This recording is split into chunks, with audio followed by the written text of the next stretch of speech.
থেকে পেয়েছে? আল্লাহ। ঠিক না ঠিক? উনি খাতামুন নবিয়্যিন ছিলেন, সকল নবীগণের শেষ রাসূল রাব্বিল আলামিন, রব্বুল আলামিনের পক্ষ থেকে প্রেরিত মহান রাসূল। উনার পর্যন্ত নবুয়তের দরওয়াজা বন্ধ। এরপরে নয়া নতুন কোন নবী আর আসবে না। আসবে? আসবে? নতুন নবী আসার দাবিদার যদি কেউ হয় সে কাফের। নতুন নবীর দাবিদারের অনুসরণকারীরা তারাও কাফের। মা কানা মুহাম্মাদুন আবা আহাদিন মিন রিজালিকুম ওয়ালাকিন রাসূলুল্লাহ ওয়া খাতামান নাবিয়্যিন। আল্লাহ বলেন, মুহাম্মদ তো তোমাদের কোন পুরুষের বাবা নন, মানে জন্মদাতা বাবা নন। কি দাতা বাবা নন? মুহাম্মদুর রাসূলুল্লাহ জন্মদাতা বাবা হলেন কাসেমের। মুহাম্মদুর রাসূলুল্লাহ জন্মদাতা বাবা হলেন আবু তাহের। মুহাম্মদুর রাসূলুল্লাহ জন্মদাতা বাবা হলেন ফাতেমা। মুহাম্মদুর রাসূলুল্লাহ সাল্লাল্লাহু আলাইহি ওয়াসাল্লাম জন্মদাতা বাবা হলেন উম্মে কুলসুম, রুকাইয়া, যায়েব। আর কারণ জন্মদাতা বাবা মুহাম্মদ। সুতরাং তাকে তোমরা কেউ নিজেদের বাবা বলিও না। তো তিনি কি? আল্লাহ বলেন তিনি হলেন ওয়ালাকিন রাসূলুল্লাহ, আল্লাহর পক্ষ থেকে প্রেরিত পয়গম্বর রাসূল। আর কি? ওয়া খাতামান নাবিয়্যিন, এবং সকল নবীগণের শেষ নবী। তাহলে খতমে নবুওয়াত, খতমে নবুওয়াতের ব্যাপারে বিশ্বাস অন্তরে পোষণ করা ফরজ। বলেন, খতমে নবুওয়াতের ব্যাপারে বিশ্বাস করা অন্তরে কি ফরজ? তবে খতমে নবুওয়াত অস্বীকার করা ফিতনা। 20টা ভেঙে দেওয়ার জন্য দারুল উলুম প্রতিষ্ঠিত হয়েছে। উম্মতের মধ্যে সকল ফিতনাবাজদের ফিতনা 20টা ভেঙে দেওয়ার জন্য দারুল উলুম প্রতিষ্ঠিত হয়েছে। এটা এলহামি প্রতিষ্ঠান, এটা একটা আন্দোলন, এটা কেবল একটা প্রতিষ্ঠান নয়, এটা একটা দরসগাহ বা বিদ্যালয় নয়। কেবল দারুল উলুম ইংরেজদেরকে দেশ থেকে ঠেকানোর জন্য এই প্রতিষ্ঠান প্রতিষ্ঠিত হয়েছে। এখানে সূর্য সন্তানরা সর্বযুগের সকল কাফেরদের বীজদাত ভেঙে দিয়েছে। মৌদুদিবাদের বীজদাত ভেঙে দিয়েছেন, কাদিয়ানীদের বীজদাত ভেঙে দিয়েছেন, বেরলভীদের বীজদাত ভেঙে দিয়েছেন। বর্তমানে সাদিয়ানী ফিতনাবাজদের বীজদাত এই দারুল উলুম দেওবন্দের সূর্য সন্তানরা ভেঙে দিয়েছে। আল্লাহ এদিন বেশি দেরি নয়, এদিন বেশি দূরে নয়, অচিরেই এই সাদিয়ানী বাহিনী বংশধরের কাদিয়ানী, সাদিয়ানী বংশধরের কাদিয়ানী, এটা কাদিয়ানী ফিতনা মওদুদি ফিতনার চেয়ে মারাত্মক ফিতনা সাদিয়ানী ফিতনা। কার অনুসরণ করছে? ইসলাম কারো ফাদার্স প্রপার্টি না। তালিম তরবিয়ত দাওয়াত তাবলীগ এটা কারো ফাদার্স প্রপার্টি না, পৈতৃক সম্পত্তি না, এটার মালিক তুমি। আল্লাহর জমিনে আল্লাহ তার পছন্দের বান্দাদের দ্বারা তালিম তরবিয়ত দাওয়াতের মিশন কিয়ামত পর্যন্ত চালাবেন। পৃথিবীর কোন বান্দার এবং পরাশক্তি এ সকল ইমানি মিশনকে রুখে দিতে পারবে না, বাধাগ্রস্ত করতে পারবে না, নিভিয়ে দিতে পারবে না, নিষ্প্রভ করে দিতে পারবে না। ইউরিদুনা লিইউতফিউ নূরাল্লাহ, ইউরিদুনা লিইউতফিউ নূরাল্লাহি বিআফওয়াহিহিম ওয়াল্লাহু মুতিম্মু নূরিহি ওয়ালাউ কারিহাল মুশরিকুন। কাফেররা, বেঈমানেরা, ইসলামের শত্রুরা, কুরআন সুন্নাতের দুশমনেরা, ইলমে উলামার দুশমনেরা, মাদ্রাসা দ্বীনিয়ার দুশমনেরা, মাসাজিদের দুশমনেরা, আলেম উলামাদের দুশমনেরা সব সময় আল্লাহর জমিনে আল্লাহ থেকে উজ্জ্বল প্রজ্জ্বল সমুজ্জ্বল নূর ঈমানের নূরকে নিভিয়ে দিতে চায়, কিন্তু আল্লাহর জমিনে আল্লাহ তার পাঠানো নূরকে পরিপূর্ণতায় পৌঁছে দিয়েছে। পৃথিবীর কোন শক্তি তা ফিরাইয়া দিতে পারবে না। কথা বুঝতে পারছেন? রাসূলুল্লাহ সাল্লাল্লাহু আলাইহি ওয়াসাল্লাম উনি বলেছেন, কি বলেছেন? যে তোমাদের মধ্যে শ্রেষ্ঠ সূর্য সন্তান তারা যারা কোরআন শিক্ষা করে এবং জাতিকে কোরআন শিক্ষা দেয়। কোরআনের শিক্ষার্থী এবং কোরআনের শিক্ষক এরা এই জমিনের শ্রেষ্ঠ সন্তান, সূর্য সন্তান। রাসূল বলেন নাই, বলে যান নাই যারা আমেরিকার অক্সফোর্ডের থেকে লেখাপড়া করবে, যারা ক্যামব্রিজ থেকে লেখাপড়া করবে, যারা ঢাকা ইউনিভার্সিটি থেকে লেখাপড়া করবে, যারা চিটাগাং ইউনিভার্সিটি থেকে লেখাপড়া করবে, যারা কুয়েত থেকে লেখাপড়া করবে, এরা আমার জমিনের সূর্য সন্তান, শ্রেষ্ঠ সন্তান। এ কথা কি আপনার নবী আমার নবী বিশ্বনবী বলেছেন? কি বলেছেন? কোরআন শিখবে যারা এবং শিখাবে যারা তারাই শ্রেষ্ঠ। মাওলানা সাহেব সাহেব বলেছেন, যারা মাদ্রাসায় কোরআন পড়ায় এবং পড়ে এবং কোরআনের শিক্ষক সাথে বেতন ভাতা গ্রহণ করে, তা ব্যভিচারিণী নারীর ব্যভিচারিতার ইনকামের চাইতেও হারাম। কত বড় বেআইনি কথা, কত বড় কুফুরি কথা, কত বড় বেয়াদবিমূলক কথা। আপনারা বলেন বিশ্বনবী কি রাষ্ট্রপ্রধান ছিলেন কিনা? বলেন বিশ্বনবী রাষ্ট্রপ্রধান ছিলেন কিনা? আপনাদের আগের গভর্নমেন্টের শেখ হাসিনা যেমন রাষ্ট্রপ্রধান ছিলেন, তার আগে যেমন খালেদা জিয়া রাষ্ট্রপ্রধান ছিলেন, তার আগে যেমন হুসাইনা মোহাম্মদ এরশাদ রাষ্ট্রপ্রধান ছিলেন, তার আগে যেমন আইয়ুব খান সাহেব রাষ্ট্রপ্রধান ছিলেন, ঠিক তদ্রুপভাবে আমাদের নবীও রাষ্ট্রের প্রধান ছিলেন। উনি যখন রাষ্ট্রের প্রধান, তিনি রাষ্ট্রীয়ভাবে কিছু শিক্ষক নিয়োগ দিয়েছিলেন কোরআন পড়ানোর জন্য। তাদের মধ্যে অন্যতম হযরত উমর ইবনে কাব, হযরত আবু দারদা, হযরত আব্দুল্লাহ ইবনে মাসউদ, হযরত আম্মার ইবনে ইয়াসির, হযরত হুযায়ফা ইবনে ইয়ামান, হযরত আবু মাসউদ বদরি। এরা ছিলেন হুজুরের জামানার, হুজুরের শাসনামলের রাষ্ট্রীয়ভাবে নিয়োগপ্রাপ্ত শিক্ষক। সুবহানাল্লাহ বলেন। রাসূলুল্লাহ রাষ্ট্রীয় কোষাগার থেকে তাদের জন্য সরকারিভাবে একটা বেতন ভাতা ফিক্সড করেছিলেন। যদি এটা ব্যবসায়ীর কামার সাথে হারাম হয়, তাহলে তুমি সাহায্যের চাইতে কি আমাদের নবী কম বুঝতেন? উনি কেন রাষ্ট্রীয় কোষাগার থেকে তার শাসনামলের শিক্ষকদেরকে বেতন দিতেন? কথা বুঝেন নাই? তাহলে সরাসরি ওনার কথাটা আল্লাহ নবীর বিরুদ্ধে গেল। আর নবী বিরোধী কথা যারা বলবে, নবী বিরোধী কাজ যারা করবে, তারা নবীর শত্রু। তারা কার শত্রু? এদের উম্মতের মধ্যে এখন সবচেয়ে বড় ঘটনা হলো এটা। এটাকে রুখে দেওয়ার সময় এখন আপনারা সজাগ থাকবেন, যাতে এই ঘটনা আমাদের ভিতরে প্রবেশ না করে। ভালোভাবে মনে রাখবেন, মনে রাখবেন তো ইনশাআল্লাহ, মনে রাখবেন তো ইনশাআল্লাহ। কোরআন যারা করে, কোরআনের গবেষণা যারা করে, কোরআনের রিসার্চ যারা করে, এরা আল্লাহর জমিনের শ্রেষ্ঠ সন্তান, এরা সূর্য সন্তান।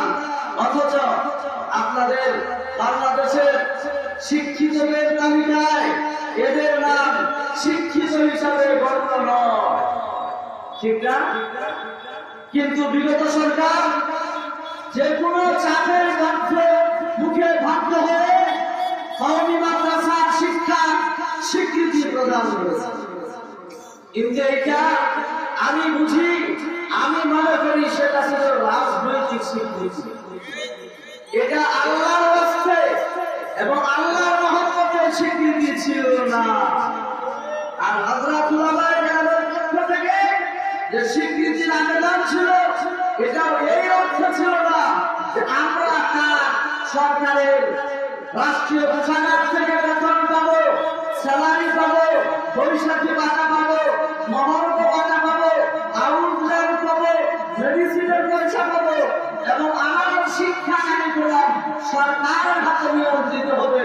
এই মানসিকতা নিয়ে আল্লামা আহমদ শফী কুদ্দুসা সিররুহু, আল্লামা নূর হোসেন কাসেমী কুদ্দুসা সিররুহু, আল্লামা আশরাফ আলী কুমিল্লা তারা বিগত সরকারের কাছে এই মানসিকতাবিরা কওমি শিক্ষা সনদ চান না, বরং তারা বিগত সরকারের কাছে একটা ইমানি দাওয়াত পেশ করছে। এটা আপনারা মনে করেন জাগতিক শিক্ষা হিসেবে শিক্ষা, দ্বীনি শিক্ষা শিক্ষা না, অথচ এটা আপনাদের ইমান আনা খারাপ যে কোরআন সুন্নতের শিক্ষা প্রকৃত শিক্ষা। এই দাওয়াত আপনাদেরকে আমরা পেশ করছি, আপনারা এটা স্বীকার করেন দেশ থেকে যে কোরআন হাদিসের শিক্ষাই প্রকৃত শিক্ষা। কোরআনের শিক্ষাই দেশকে সুস্থ এবং সুস্থ করতে পারে। পৃথিবীর কোন শিক্ষা কোন রাষ্ট্রকে সুস্থ বানাতে পারবে না। পৃথিবীর কোন শিক্ষা সুসংস্কৃত রাষ্ট্র গঠন করতে পারবে না, দুর্নীতিমুক্ত রাষ্ট্র উপহার দিতে পারবে না। পৃথিবীর কোন শিক্ষা জালিয়াতি মুক্ত দেশ গঠন করতে পারবে না, জেনা মুক্ত দেশ গঠন করতে পারবে না। সুদ মুক্ত, ঘুষ মুক্ত, বৈষম্য মুক্ত দেশ গড়ার জন্য কোরআন এবং হাদিসের সুন্নতের শিক্ষায় শিক্ষিত যারা রাষ্ট্রের ক্ষমতা তাদের হাতে আসার দরকার। আর আল্লাহ বলেন, আল্লাহ বলেছেন কি, আমার জমিন আমার আইন দিয়ে শাসিত হোক। আমার জমিনে যারা আমার আইন জানে, আমার জমিনের যে সমস্ত বান্দারা আমার আইন করে, আমার কালাম করে, দেশ তাদের হাতে পরিচালিত হোক। এটা আল্লাহর ইচ্ছা। কার ইচ্ছা? ও ভাই, কার ইচ্ছা? আপনি দল করেন করেন, কিন্তু আপনি দেখবেন আপনার দলের দলীয় যে মূলনীতি মতাদর্শ, সেই মতাদর্শ কোরআন সুন্নাহর বিরোধী কিনা।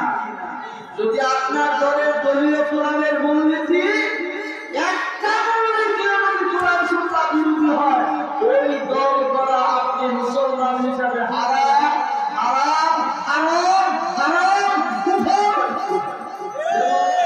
জনগণ ক্ষমতার উৎস উপরিমতবাদ। কোরআন কি আগামে আছে, ওহুয়া আলা কুল্লি শাইইন কাদির, ইন্নাল্লাহা আলা কুল্লি শাইইন কাদির। সকল ক্ষমতার মূল উৎস আল্লাহ। মানুষের ক্ষমতার মূল উৎস আল্লাহ। কে বলেন? হেদায়েতের মূল উৎস কে? সাহেব কি বলেছেন? হেদায়েতের মূল উৎস নবী রাসূল, আর নবী রাসূলের ওয়ারিসরা। তাহলে যারা জনগণকে ক্ষমতার উৎস মানে তাদের সঙ্গে সাহেবের সুপরিমতবাদ মিল গেছে। এটা বিগত সরকার আর সাহেবের দল একটা। ধর্ম নিরপেক্ষতা মতবাদ ইসলামে নাই, নিরপেক্ষতার কোন স্থান ইসলামে নাই। আপনাকে অবশ্যই ইসলামে করতে থাকতে। আপনি মুসলমান যদি হন, তাহলে আপনাকে কার পক্ষে থাকতে হবে?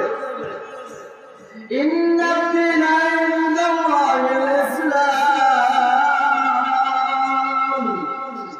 ومن يبتغ غير الإسلام دينا فلن يقبل منه وهو في الآخرة من الخاسرين।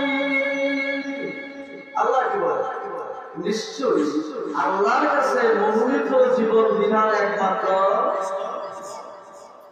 ইসলামের বাইরে মুসলমান ইহুদিদের জীবন গঠন করতে পারে না। ইসলামের জীবন বাইরে রেখে মুসলমান খ্রিস্টানদের জীবন আদর্শ অবলম্বন করতে পারে না। হিন্দুদের জীবন আদর্শ অবলম্বন করতে পারে না। বৌদ্ধদের জীবন আদর্শ অবলম্বন করতে পারে না। উপজাতিদের জীবন আদর্শ অবলম্বন করতে পারে। ولن ترضى عنك اليهود ولا النصارى حتى تتبع ملتهم। ইহুদ এবং নাসারাদের মতাদর্শ, তাদের সংস্কৃতি, তাদের রীতিনীতি আপনি যতক্ষণ পর্যন্ত অবলম্বন না করবেন, ততক্ষণ পর্যন্ত ইহুদরা আর নাসারারা আপনার উপর রাজি হবে। আল্লাহ নবী সবসময় ইহুদিদের পক্ষ অবলম্বন করছেন না বিরোধিতা করছেন? বলেন না কেন? আপনারা আশুরা রোজা কবে রাখেন? দুইটা না? আশুরা মহররমের 10 তারিখে রোজা ইহুদরা রাখতো, মদিনার ইহুদরা। নবীজি যারা রাখলেন তারা রোজা রাখে। জিজ্ঞাসা করলেন মা হাজা, কি ব্যাপার এদিনে তোমরা রোজা রাখো? তারা বলল হাজা ইয়াউম নাজ্জাল্লাহু ফীহি মূসা মিন ফিরআউন ওয়া আগরাকা ফিরআউনা ওয়া জুনুদা ফাসানা মূসা ওয়া আমারানা বিসিয়ামিহি। নবীজি বললেন লিআসহাবিহি সুমু ফানাহনু আহাক্কু বিমূসা মিনহুম। তারা বলল যে এটা এমন একটা দিন আসলে যিনি এই দিন আল্লাহ তাআলা মূসা কালিমুল্লাহকে ফেরাউনের হাত থেকে রেহাই করেছে এবং ফেরাউনকে দরিয়ায় ডুবাইয়া মারছেন। এটা একটা বড় নিয়ামত না মূসা আলাইহিস সালামের জন্য। তো মূসা আলাইহিস সালাম আল্লাহর নিয়ামতের শুকরিয়া আদায় করার স্বরূপ রোজা রেখেছেন এবং তার কওমকেও রোজা রাখার অর্ডার দিয়েছেন। নবীজি বলেন তাই নাকি? তাহলে তো আমরা বেশি মুক্ত মূসা আলাইহিস সালামের অনুসরণে তোমাদের চাইতে, এবং তিনি আমার নবী ভাই। তোমরা কেমন কর? আমি তো তার ভাই, নবুয়তের নিসবতে, রাসালাতের নিসবতে আমি তার ভাই। ওয়াকাল্লামাল্লাহু মূসা তাকলিমা ওয়া লাকাদ আতাইনা মূসাল কিতাব ওয়া জাআলনাহু হুদাল লিবানী ইসরাঈল। মূসাকে কিতাব তৌরাত দিয়েছে, আর তৌরাত কিতাবকে বনি ইসরাঈল একজন হেদায়েতের কারণ বানিয়েছে। ঠিক আল্লাহ তাআলা আমাদের হেদায়েতের জন্য কোরআন দিয়েছেন। কাজে কোরআনের শিক্ষায় শিক্ষিত হলে মানুষ হওয়া যাবে, কোরআনের শিক্ষায় শিক্ষিত হলে মুসলমান হওয়া যাবে, কোরআনের শিক্ষায় শিক্ষিত হলে আপনার সুনাগরিক হওয়া যাবে, স্বাধীনতাকামী হওয়া যাবে, মানবতাবাদী হওয়া যাবে। আজকাল তো মানবাধিকার সংস্থা আছে, কিন্তু মানবাধিকার সংস্থার সভাপতি চেয়ারম্যান যার মধ্যে মানবতার লেশ মাত্র রয়েছে। মানবাধিকার সংস্থার চেয়ারম্যান কে হবে বলেন? যার মধ্যে মানবতা আছে, মনুষ্যত্ব আছে। যাদের কাছে মনুষ্যত্ব নাই, মানবতা নাই, সেটা কি বিশ্ব মানবতার চেয়ারম্যান? মানবতার চূড়ান্ত চিরন্তন নজির স্থাপন করে গিয়েছেন বিশ্বনবী মুহাম্মদুর রাসূলুল্লাহ সাল্লাল্লাহু আলাইহি ওয়াসাল্লাম, এবং সেই ধারাবাহিকতায় তার পরবর্তী চার খলিফা সেই মানবতা, ইনসানিয়তের এবং ঈমানের সেই তরিকায় তারা নিজেদের কর্ম অবলম্বন রেখেছে। কথা বুঝে আসছে? একটা কথা বলে আমি আমার কথা বলছি। এলেম হলো দুধ, শরীয়ত হলো দুধ। বলেন শরীয়ত মানে বুঝেন তো? কোরআন এবং সুন্নতের আইন হলো শরীয়ত। সহজ কথা বুঝেন, কোরআন হাদিসের আইনের নাম শরীয়ত। মুখস্থ করে, কোরআন হাদিসের আইনের নাম শরীয়ত। আর মারফত হলো ঘি। ঘি বুঝেন তো? ঘি কি দিয়ে বানায়? দুধ ছাড়া যদি কেউ ঘি বানাইতে চায় পারবে? কাজে শরীয়ত মানা ছাড়া কেউ যদি বলে আমি মারফত অর্জন করেছি, আল্লাহকে চিনেছি, আল্লাহ পর্যন্ত পৌঁছেছি, এ কি মারফত পৌঁছেছে না শয়তান পর্যন্ত পৌঁছেছে? এলমে বাতিন হামসুর মাসকা এলমে জাহির হামসুশি, এলমে বাতিন হামসু মাসকা এলমে জাহির হামসুশি, বেশিরে যায় মাসকা জাওয়াত আশবাদ বেশনাদি। এলমে বাতিন হামসু মাসকা এলমে জাহির হামসুশি, বেশিরে যায় মাসকা জাওয়াত আশবাদ বেশনাদি। শরীয়তের দাতা আর বলে আমি মায়ের বদল করে ফেলেছি। এতে শরীয়ত না বুঝে আমল না করা পর্যন্ত আল্লাহ পর্যন্ত পৌঁছা সম্ভব নয়। আল্লাহ পাক আমাদেরকে শরীয়ত বুঝার তৌফিক দান করেন এবং শরীয়ত অনুযায়ী আমলের তৌফিক দান করেন এবং আল্লাহকে চিনার তৌফিক দান করেন। ওয়া আখিরু দাওয়ানা